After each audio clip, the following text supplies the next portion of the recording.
qui ferait ça. Mais le gouvernement du Québec, il y a un autre. Against another ship.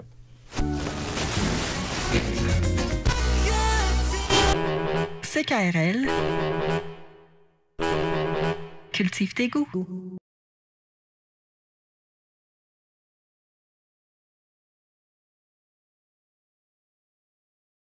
Là, ici, voyons. Montre-moi ça. Je vous montre, monsieur. Êtes-vous monté au deuxième étage? Êtes jugé! Ouvrez la porte! Laissez-le sortir! Oh! Il est quoi? Il est culotté? Non? Comment t'appelles ça? La ceinture? Il est ceinturé. Ah! Là, ici, maintenant, pas ceinturé. Madame, appelez-vous ça ceinturé, vous? OK. Là, ici, maintenant, attribuons la place à mon ami Charles Bukowski.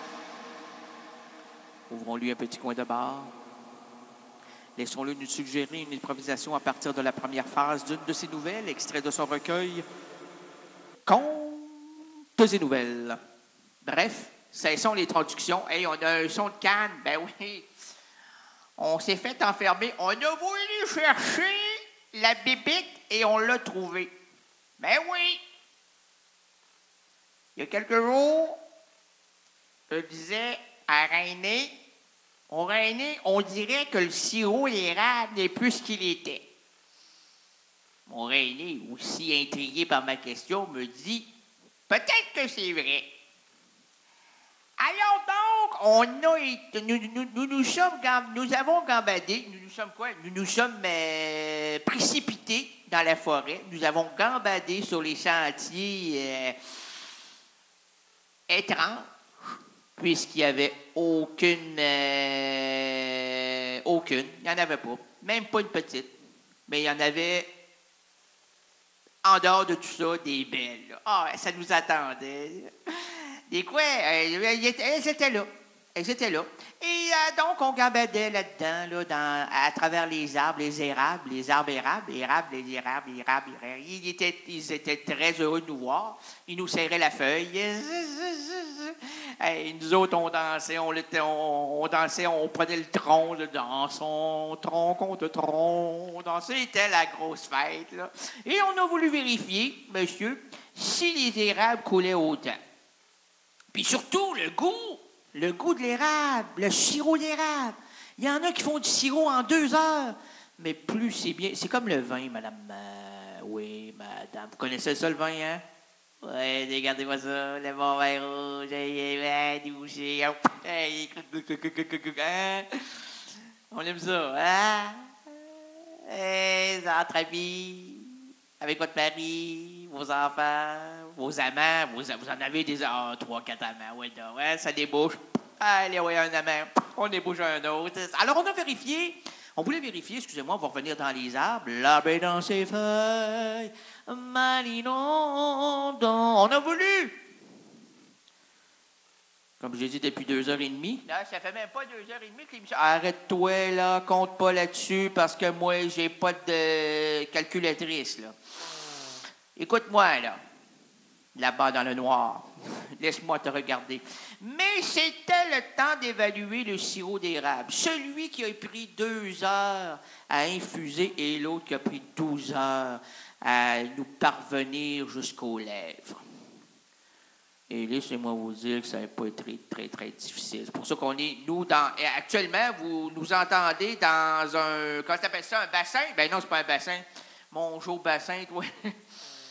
C'est une cuve. Oh, une cuve, excuse-moi. Un bassin, une cuve, c'est pas la même chose. Non! Une cuve à 250, là, chauffée, c'est quoi? Ben, c'est une cuve, oui. Un bassin? C'est impossible rentrer un bassin là-dedans. C'est juste des cuves. Ah ouais, ma cuve, ah ouais.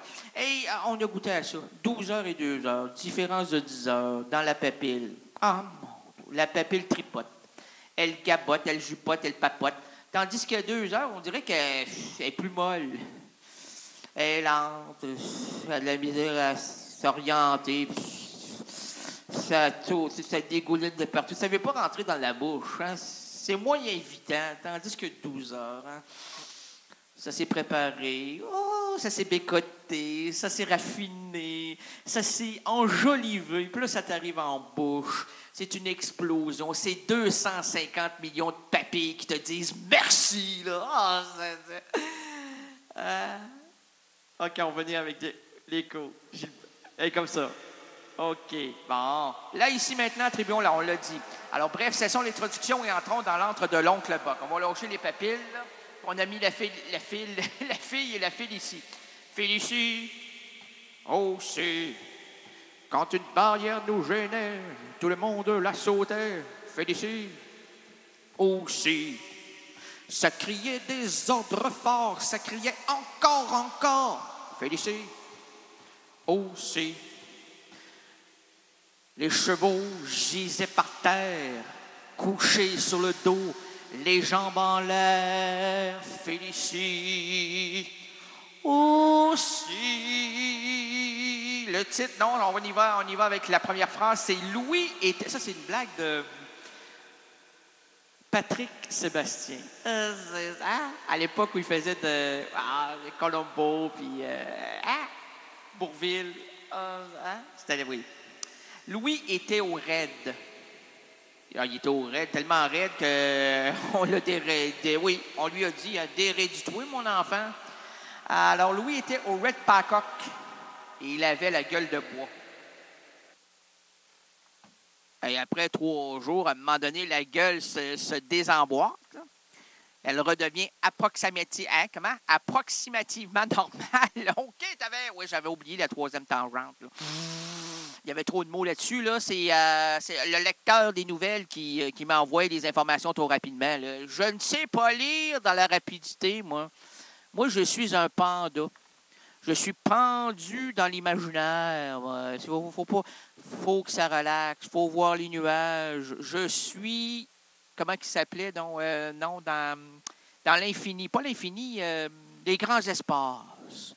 Et j'aime m'y perdre. M'y perdre. Je le connais. M'y perdre, c'est pas le nouveau... oui, c'est le nouveau chanteur de Star Amanimus. C'est pas écoutable. Là. Il va faire des duos avec Johnny Molinet, puis tous les zéros pointés vers l'infini. Là. On peut en nommer, là. Tribien Lomispo, puis Florent Magny, puis toutes les... c'est pas écoutable, là. À un moment donné, même les réactionnaires là, du rap vont s'y joindre, là. Tu vas voir Michel Minou. Michel Minou, les grandes chansons de Michel Minou, là. Je suis la France n'est pas moi. Tadadam. Il manque juste Reynaud, le chanteur Reynaud, le réac. Là. Alors, c'est sur la gueule de bois. Et on voulait la gosser, puis elle se tenait sur cette mâchoire-là. On l'a décroché avec une droite. On a demandé à Mohamed Ali. Il était prêt, frais et dispo. Lui. Il dit « Ouais, elle est la gueule, où elle est? » On dit « Mohamed. » Non, c'est pas moi, Mohamed. Moi, je dis bonjour, Mohamed. C'est pas moi qu'il faut décrocher, c'est lui, là, c'est le monsieur, OK? Donne un uppercut. Moi, regarde, j'ai les bras ouverts. Je vais accueillir la mâchoire. Mais la gueule en même temps, la mâchoire. Oh, je frappe. Là, il frappe à bad-dang, l'uppercut. La mâchoire qui tombe. Là, je me mets à gosser la mâchoire. Là, je dis, va arrêter d'avoir la gueule de bois. M'a éliminé, moi, là. Pendant 2h15, là, à un moment donné, j'ai mis une petite mâchoire derrière, une petite mâchoire. Là, je dis, qui va remettre ça? J'ai demandé à un grand médecin. Un homme extraordinaire. Le Dieu, parce que les médecins, c'est des dieux. Et on lui a dit, pouvez-vous nous coller ça? Moi, écoute, j'ai une formation, moi, là. Oui, une formation, une déformation aussi, en même temps. Hey, les deux ensemble, une formation et une déformation. S'ils connaissaient ça, mais juste ça, pas plus que ça, là. C'est déjà ça, là. C'est un spécialiste.